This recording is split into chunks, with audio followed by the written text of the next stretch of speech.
Welcome to our YouTube channel Educatory Institute. This is lecture number 3 of Chemistry Chapter 2 Solutions. इस video में मैं आपको solubility और Henry's law plus उसके applications को बताऊंगी, तो इस वीडियो को आप एंड तक देखें और इस वीडियो को लाइक और शेयर करें और हमारे चैनल को सब्सक्राइब करें और नोटिफिकेशंस पाने के लिए बेल आइकन पे प्रेस करें। अब सॉल्युबिलिटी एक्चुअली में होती क्या है? सॉल्युबिलिटी किसी भी सब्सटेंस का वो मैक्सिमम अमाउंट होता है जो एक स्पेसिफिक अमाउंट ऑफ सॉल्वेंट में डिसॉल्व कर सकते हैं।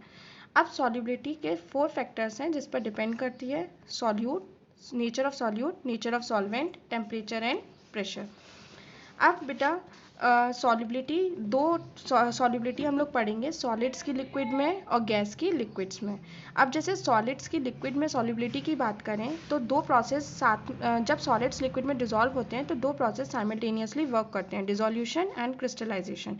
डिसोल्यूशन में क्या होता है कि जैसे जैसे सॉल्यूट हम सॉल्वेंट में डालते जाते हैं और उसकी कंसनट्रेशन सॉल्वेंट के अंदर इंक्रीज होती जाती है, उस प्रोसेस को हम लोग बोलते हैं डिसोल्यूशन, राइट।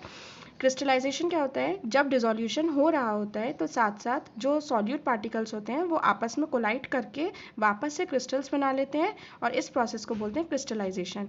एक समय ऐसा आता है कि डिसोल्यूशन और क्रिस्टलाइजेशन एक साथ होने लगते हैं, उसको इक्विलिब्रियम बोल देते हैं और उस स्टेज को बोल देते हैं सैचुरेटेड स्टेज और सॉल्यूशन को सैचुरेटेड सॉल्यूशन।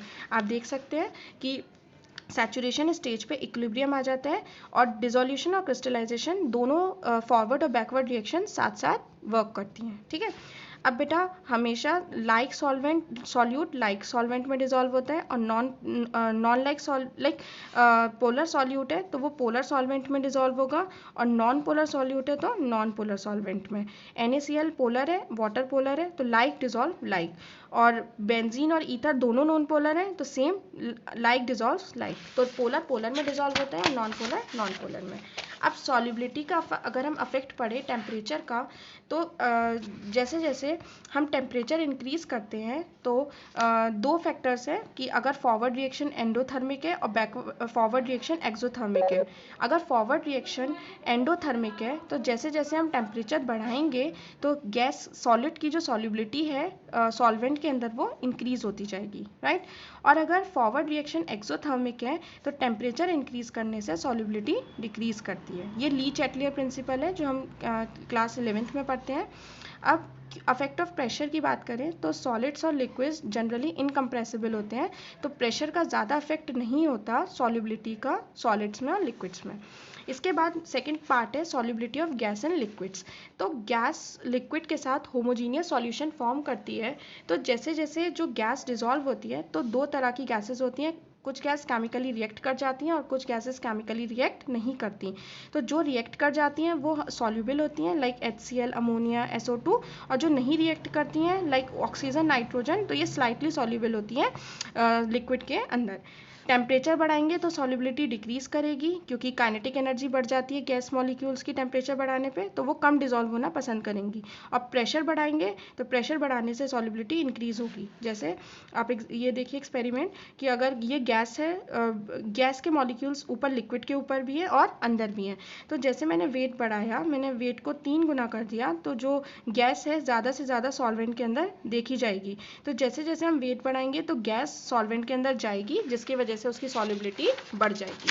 अब हमारा अगला टॉपिक है हेनरीज लॉ। हेनरीज लॉ एक बहुत इंपॉर्टेंट टॉपिक है। इसमें चैप्टर क्लास 12 के बोर्ड्स में प्लस IIT नीट दोनों में इसके क्वेश्चन ज़रूर आता है।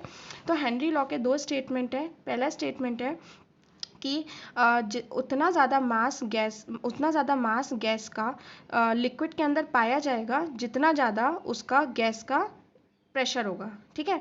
मतलब जितना ज़्यादा यहाँ पर गैसेस का सॉल्वेंट के ऊपर प्रेशर होगा उतना ज़्यादा मास हम देख पाएंगे उसी गैस का सॉल्वेंट के अंदर। तो mass is directly proportional to pressure. Proportionality constant हटाया तो के एक प्रोपोर्शनैलिटी कांस्टेंट है और के डिपेंड करता है टेम्परेचर पर, गैस का नेचर, प्रेशर की यूनिट, जैसे प्रेशर की अलग अलग यूनिट है टॉर, पास्कल, तो के की यूनिट भी उसी हिसाब से चेंज होती जाएगी।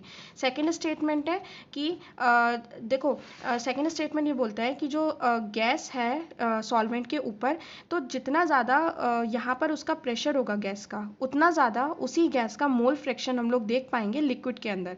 Like higher the pressure of the gas over the solvent, greater will be the mole fraction of the gas in the solution. ठीक है, जितना ज़्यादा मोल फ्रैक्शन होगा तब होगा जब गैसेस के ऊपर प्रेशर ज़्यादा होगा। ठीक है, तो एक स्टेटमेंट इसका, गैस का pressure is directly proportional to mole fraction of the gas in the solution, right.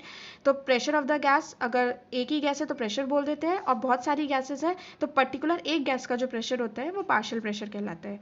KH is Henry constant, और वो नेचर ऑफ गैस पे डिपेंड करते हैं। इसका स्टेटमेंट एक डाल्टन ने भी दिया था सॉल्युबिलिटी का। डाल्टन ने स्टेटमेंट दिया कि mole fraction of the gas is directly proportional to partial pressure. Henry के कंटेम्पररी हैं ये, तो उन्होंने भी सेम यही स्टेटमेंट दिया था। बस आप देख पाएंगे यहाँ पे P इक्वल टू KHX है, और यहाँ पे सेम यहाँ पर है बेटा, लेकिन यहाँ पर इनका जो स्टेटमेंट था वहाँ पहले यहाँ पे इनका प्रोपोर्शनैलिटी कांस्टेंट K डैश है, और K डैश को हम हटाएंगे तो यहाँ पे KH आता है, और KH का 1/K डैश के साथ ये रिलेशन है। ठीक है, तो सेम यही है, देखो ऊपर भी P इक्वल टू KHX था और यहाँ नीचे भी P इक्वल टू KHX है, बस डिफरेंस यहाँ है, यहाँ पे प्रोपोर्शनैलिटी कांस्टेंट का K डैश है और K डैश 1/KH के बराबर होता है, राइट। तो जैसे जैसे हम गैसेस का प्रेशर बढ़ाएंगे वैसे वैसे उसकी मोल फ्रैक्शन सॉल्वेंट के अंदर बढ़ता जाएगा। ये ग्राफ आप देख सकते हैं कि जैसे जैसे मैंने प्रेशर इंक्रीज कर रही हूँ तो गैस का मोल फ्रैक्शन भी लीनियरली इंक्रीज कर रहा है, राइट। तो टेम्परेचर बढ़ाएंगे तो सॉल्युबिलिटी डिक्रीज हो जाएगी। ठीक है, जैसे पीछे भी बताया था कि गैस के पार्टिकल्स तेज तेज मूव करेंगे तो सॉल्युबिलिटी डिक्रीज हो जाएगी। इसी वजह से जो भी एक्वेटिक स्पीशीज है वो कोल्ड वाटर में ज़्यादा रहना प्रेफर करती हैं in comparison to warm water, क्योंकि वार्म वाटर के अंदर जो गैसेज हैं लाइक ऑक्सीजन वो बहुत कम डिजॉल्व हो पाती है, इसी वजह से कोल्ड वाटर में वो ज़्यादा डिजॉल्व होती है, तो एक्वेटिक एनिमल्स को ईजिली अवेलेबल होती है।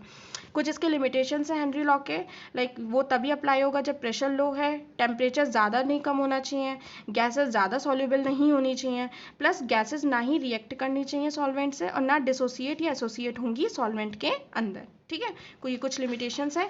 अब एप्लीकेशंस इसकी इंक्रीज होती हैं, जो हम सोडा वाटर पीते हैं या कोल्ड ड्रिंक्स पीते हैं तो जितनी ज़्यादा वो प्रेशर से गैस कोल्ड ड्रिंक के हम ढक्कन को बंद करते हैं उतनी ज़्यादा गैसेस उस लिक्विड के अंदर प्रेजेंट होंगी, यानी कोल्ड ड्रिंक के अंदर CO2 गैस।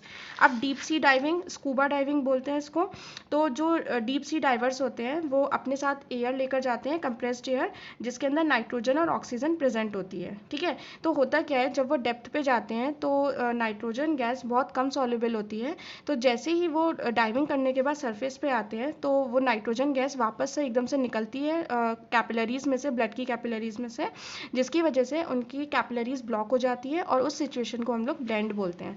तो जो बहुत अच्छे डाइवर्स होते हैं, तो अच्छे डाइवर्स क्या करते हैं, वो जो सिलेंडर लेके जाते हैं उनके सिलेंडर में हीलियम गैस मिक्स होती है। ठीक है, तो जो हीलियम गैस उनके सिलेंडर में होती है तो वो बहुत कम सॉल्युबल होती है, आप देख पा रहे हैं यहाँ पे हीलियम इतना है, तो वो बहुत कम सॉल्युबल होती है, जिसकी वजह से जब हीलियम गैस जैसे ही वो सरफेस पे आते हैं तो हीलियम गैस होने की वजह से नाइट्रोजन गैस क्योंकि कम है तो हीलियम गैस क्रॉस कर जाती है सेल वॉल को और कोई भी ब्लड के आर्टरीज को डैमेज नहीं करती और ऑक्सीजन जो डिजॉल्व होती है वो यूज़ कर पाते हैं। ठीक है, तो ये भी एक हेनरी लॉ का एप्लीकेशन है।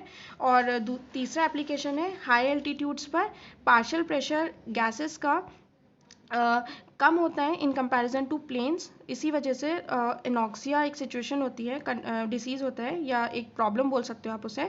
तो एनॉक्सिया में क्या होता है कि गैस उन लोगों को सोचने समझने की उनकी शक्ति ख़त्म हो जाती है, क्योंकि हाई एल्टीट्यूड्स पर प्रेशर बहुत कम होता है ऑक्सीजन का, तो वो ब्लड के अंदर बहुत कम जा पाती है, इसको एनॉक्सिया बोलते हैं।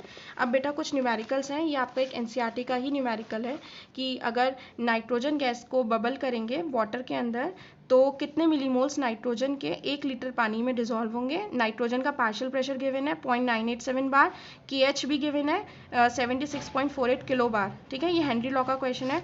तो फॉर्मूला पता है आपको, P इक्वल टू KHX, तो मोल फ्रैक्शन नाइट्रोजन का निकालेंगे, तो ये सॉल्यूशन के अंदर का मोल फ्रैक्शन है, तो partial pressure of nitrogen upon KH, ये वैल्यू गिवन थी तो यहाँ से मोल फ्रैक्शन आ गया।